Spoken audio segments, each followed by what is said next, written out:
कठिन क्षणों में संबल देती है माँ ब्रह्मचारिणी। दधाना कर्पद्माभ्यामक्षमालाक देवी प्रसीदतु मयि ब्रह्मचारिण्यनुत्मा। माँ दुर्गा की नवशक्ति का दूसरा स्वरूप ब्रह्मचारिणी का है। यहाँ ब्रह्म का अर्थ तपस्या से है। माँ दुर्गा का ये स्वरूप भक्तों और सिद्धों को अनंत फल देने वाला है।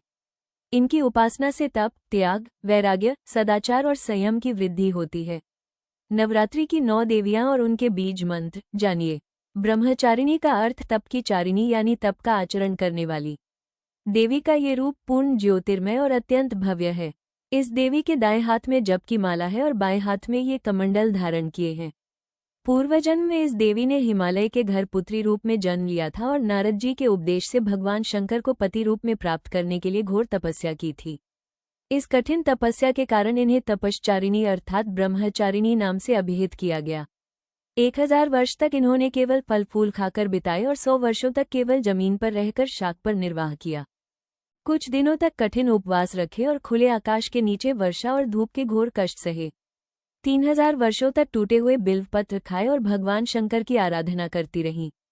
इसके बाद तो उन्होंने सूखे बिल्वपत्र खाना भी छोड़ दिए। कई हजार वर्षों तक निर्जल और निराहार रहकर तपस्या करती रहीं। पत्तों को खाना छोड़ देने के कारण ही इनका नाम अपर्णा नाम पड़ गया। कामाख्या मंदिर को क्यों माना जाता है चमत्कारिक? देखिए वीडियो। कठिन तपस्या के कारण देवी का शरीर एकदम क्षीण हो गया। देवता, ऋषि, सिद्धगण, मुनि सभी ने ब्रह्मचारिणी की तपस्या को अभूतपूर्व पुण्य कृत्य बताया, सराहना की और कहा, हे देवी, आज तक किसी ने इस तरह की कठोर तपस्या नहीं की। ये तुम्ही से ही संभव थी।